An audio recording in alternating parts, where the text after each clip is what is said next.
people don't know who half the people are anymore. Like when you go to see a taping of Fallon, you have no idea who these people are.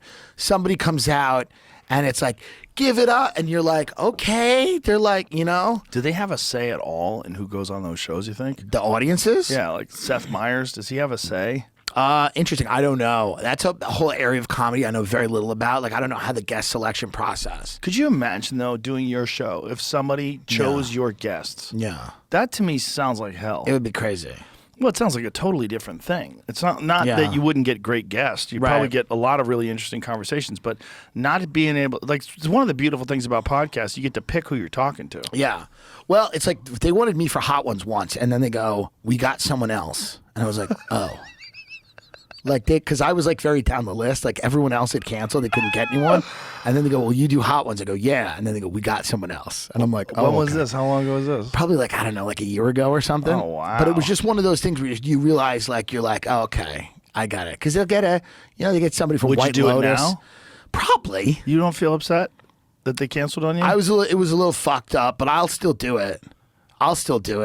If it moves some tickets, if it gets people to come see me or whatever. It probably will. You have a great Hot Ones. Yeah, so it was weird to me that they would just dip out. They might have Googled me too, and they're like, wait, what? Like, what are we nuts? Like, and I get it. They want listen, I just did an acting thing, and I kind of did good.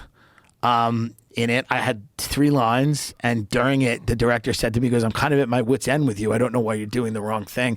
I was moving a book. I had to pass someone a book, and the thing with acting is everything has to be the same time, different. Like, everything's got to be the same every time. Right. And I wasn't doing it the same way. He's like, you're passing the book, like, differently. And he goes, I don't know what's wrong with you. And I'm like, oh, I'm sorry, because I would get nervous. Right. So he goes, you're putting the pen on the book differently. He's like, sometimes your hand is over the book.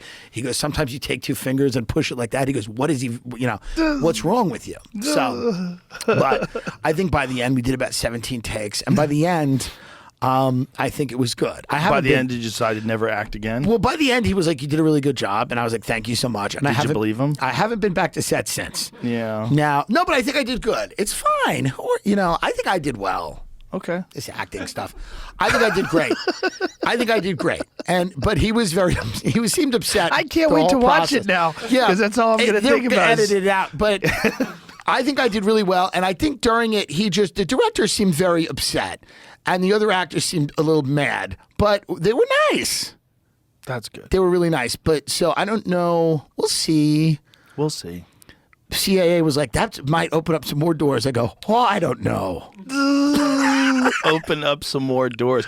Do you want to do that, though? No, would you want to be on a set for 16 hours a day for 5 months? No, but 5 months is no. But if they said like 2 weeks, I'm a 2-week guy. Yeah. And I come in and I just get to be funny.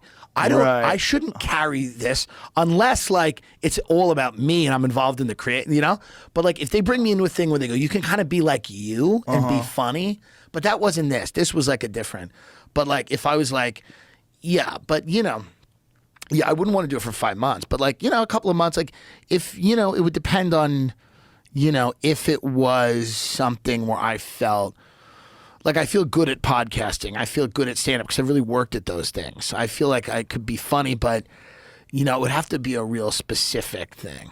Well, the acting thing it's very specific in that, you're brought in for a very, very specific goal. Like yes. You're supposed to move this aspect of the plot. You're supposed to be this guy that does this thing. I think some people enjoy that kind of work where you can kind of like lock into this character and then you see how it affects the script and see how it affects the movie and you get excited about it. Yeah, I mean, and I could be excited about that. I feel like you're too free, though. The problem is like the directors are less excited about me. You've gotten to this point where you can be so free, and then you've developed an audience by being this free, and then that's the problem. Yeah. Well, I don't think the good news is I don't think anyone's really I'm not going to be a marquee actor. Like if I ever did a movie, I'd want it to be a cult classic, unwoke, but look at very funny. Bert Kreischer, the Machine. He's just like he released the trailer on the podcast that I did with him. Yeah.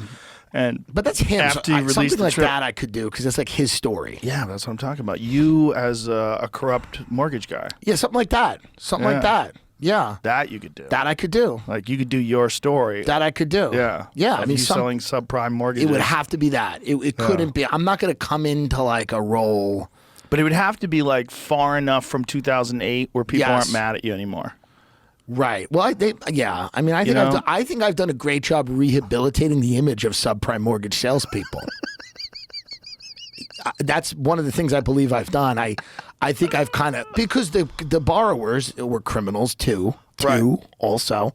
But did they know they were criminals, or were they just like give it an opportunity? Everybody wants money. If you look at the word victim throughout history, you've a big history guy. Imagine explaining to someone in history you were a victim, and then they're going, "What were you a victim of?" They go, "Somebody gave me $700,000." You go, "What?" I was a horrible victim of this predatory scam. What was the scam? Somebody gave me $700,000. I didn't have a job. You were a victim? No, everybody played the game, and then, it's musical chairs. The chairs run out. I lost a house. My house was foreclosed on. I bought a house when I was 22. I had no money. I bought a $600,000 house in Long Island. Did you really? It sold 5 years later for $250,000. It was not a good investment. I would never sell someone something I wouldn't sell myself. I was a cocaine addict and I wanted a house. I love houses. I don't like homes. Homes are weird. What do you mean? People that have families and like love in the home. I prefer just a nice house to destroy. Really? Yeah, I'm going to I have an investment course called Many Houses, No Homes. How to own and abuse real estate. Yeah, no, I mean...